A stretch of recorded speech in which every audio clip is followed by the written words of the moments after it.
शुरू। तो आप सभी का स्वागत है। कक्षा 10 के लिए एक स्पेशल सीरीज शुरू कर रहे हैं जिसके अंदर हम पढ़ेंगे कक्षा 10 के सभी चैप्टर और सबसे इम्पोर्टेंट क्वेश्चन का अलग से हम बैच आपको वीडियो भी मिलता रहेगा। यदि वीडियो आप सभी को अच्छा लगे तो सब्सक्राइब करेंगे चैनल को, वीडियो को साथियों को शेयर करेंगे। इसी के साथ मैं शुरुआत करूंगा। चैप्टर का नाम है रासायनिक अभिक्रिया एवं समीकरण। तो सबसे पहले पता होना चाहिए कि रासायनिक होता क्या है, रासायनिक अभिक्रियाएं क्या होती है। तो हमें पता होना चाहिए कि ऐसी अभिक्रियाएं जिसमें किसी पदार्थ के रंग, अवस्था और तापमान या फिर तापमान में क्या हो परिवर्तन, रासायनिक अभिक्रिया क्या होती है, ऐसी अभिक्रियाएं जिनमें किसी पदार्थ में,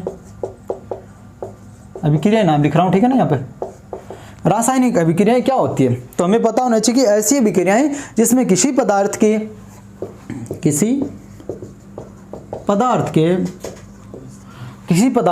अवस्था, ठीक है ना, भौतिक अवस्था बोल सकते हैं। पहला जो पॉइंट होता है भौतिक अवस्था, ठीक है ना। जैसे कोई पदार्थ मान लेते हैं ठोस है और रासायनिक अभिक्रिया द्वारा वो चाहे तो हम बोल दें द्रव्य में परिवर्तित हो गया मान ले, या फिर हम बोल सकते हैं गैस के अंदर परिवर्तित हो गया। फिर दूसरा टॉपिक होता है इसका रंग में परिवर्तन। जब एक नया पदार्थ बनता है तो उसमें क्या होता है, रंग में भी परिवर्तन हो सकता है, ठीक है ना। तो दूसरा होता है पदार्थ के रंग में परिवर्तन, पदार्थ के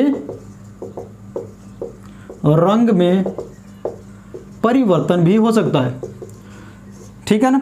इसके अलावा भी होता है टेम्परेचर बढ़ना, तापमान या तो बढ़ सकता है या फिर क्या हो सकता है कम भी हो सकता है। तापमान में वृद्धि लिख सकते हैं या फिर कमी बोल सकते हैं, ठीक है ना।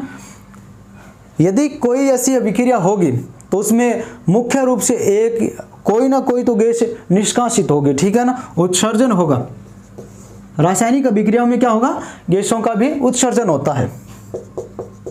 जैसे हाइड्रोजन का होता है, जैसे कोई सल्फर हो चाहे ऑक्सीजन हो, गैसों का उत्सर्जन भी होगा।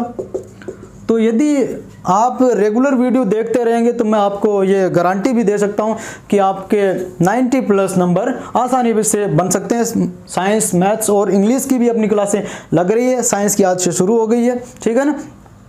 तो ऐसी अभिक्रिया जिसमें किसी पदार्थ के भौतिक अवस्था, पदार्थ के रंग में परिवर्तन या तापमान में वृद्धि हो सकती है या गैसों का उत्सर्जन हो रहा है, तो ऐसी अभिक्रिया क्या कहलाएगी, रासायनिक अभिक्रिया कहलाती है, ठीक है ना। देखिएगा,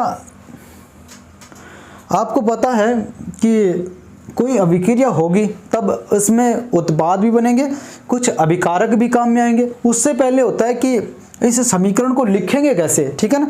यदि कोई एक मान लेते हैं कोई मैग्नीशियम का रिबन है, यानी कोई मैग्नीशियम धातु का कोई टुकड़ा है, यदि हम उसे ऑक्सीजन की उपस्थिति में जलाते हैं, किसकी उपस्थिति में, यानी मान लेते हैं ये कोई Mg का टुकड़ा है मैग्नीशियम का, और यदि ये ऑक्सीजन की उपस्थिति में जलाया जाता है, किसकी उपस्थिति में, ऑक्सीजन की उपस्थिति में जलाया जाता है, तब अपने पास मैग्नीशियम ऑक्साइड बनता है। क्या बनेगा, मैग्नीशियम ऑक्साइड बनेगा, ठीक है ना।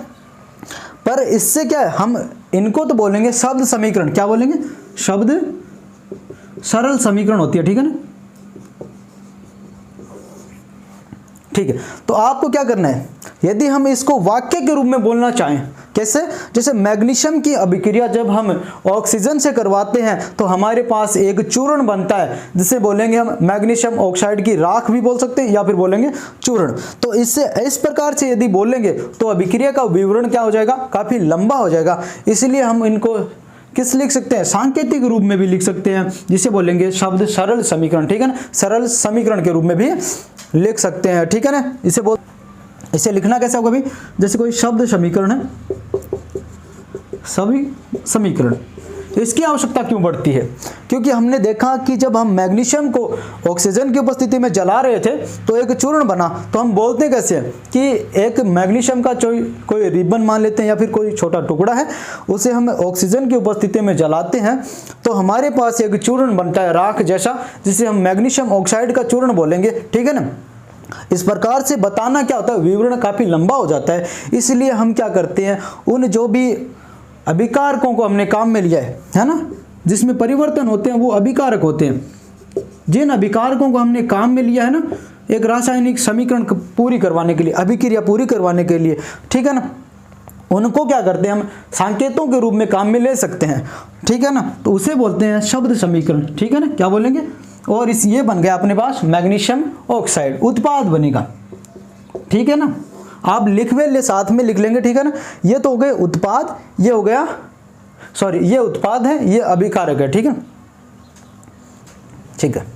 देखिए इसमें अपन ने पढ़ा था कि जब मैग्नीशियम की अभिक्रिया ऑक्सीजन से हुई तो अपने पास MgO बनेगा, ठीक है ना, मैग्नीशियम ऑक्साइड। परंतु ये एक संतुलित समीकरण नहीं है, फिर पढ़ेंगे, ठीक है ना।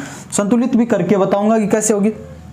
तो इसमें देखिएगा जब ये मैग्नीशियम की ऑक्सीजन से अभिक्रिया करवाई थी तो हमें इनको क्या नाम दे, तो इनको बोलेंगे अभिकारक। अभिकारक क्या होंगे, वे उत्पाद या वो पदार्थ होते हैं जो रासायनिक अभिक्रिया में काम में ले जाते हैं और जिससे क्या नया उत्पाद बनता है, ठीक है ना। दिखेंगे रासायनिक अभिक्रिया में उपयोग किए जाने वाले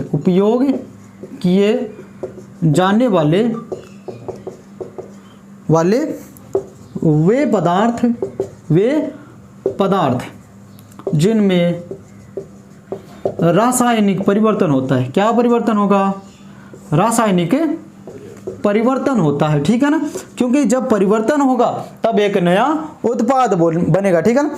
वे पदार्थ जिनमें रासायनिक परिवर्तन होते हैं, परिवर्तन होता है, अभिकारक कहलाते हैं, अभिकारक कहलाते हैं। जैसे ऊपर अपन ने समीकरण लिख रखी है परंतु ये संतुलित नहीं है, ठीक है ना, मैं फिर कर दूंगा, ठीक है, इसे संतुलित। देखिएगा तो इसमें अभिकारक के रूप में हमने मैग्नीशियम को काम में लिया। अभिकारक का उदाहरण लिख दे तो अभिकारक होगा अपना मैग्नीशियम, एक तो मैग्नीशियम होगा, फिर दूसरा होगा इसे Mg द्वारा डिनोट करेंगे, और साथ में अपन ने काम में लिया है ऑक्सीजन को, ठीक है ना, ऑक्सीजन को भी अपने साथ में काम में लिया, ठीक है ना।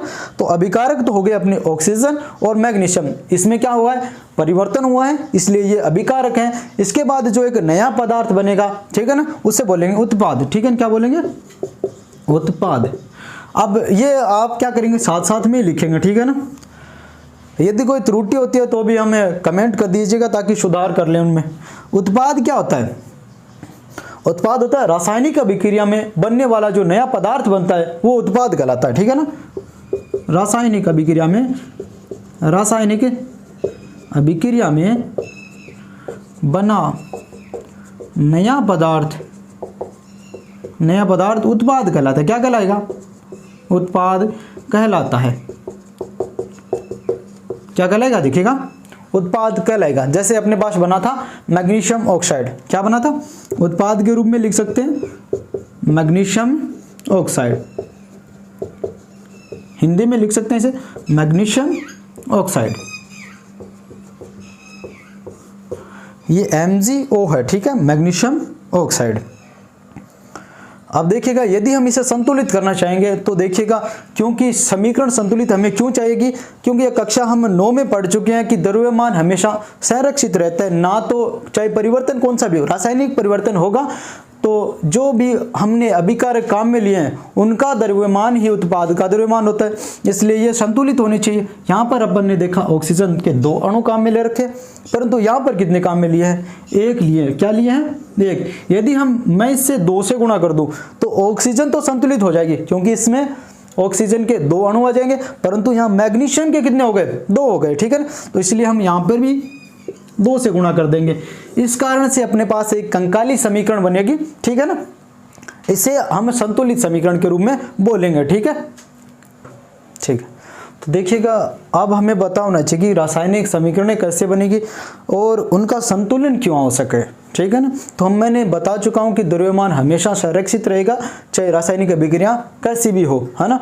तो इसीलिए हमें क्या करना पड़ता है, समीकरणों को सरल करना पड़ता है। तो लिख रखिए एक समीकरण कक्षा 10th की बुक के अंदर कि जब आयरन की अभिक्रिया जल से होती है तो एक आगे लिख रखिए, ये देखिए Fe3O4 प्लस H2 बन रहा है, पर आपको क्या करना है, इसे संतुलित करके लिखना है।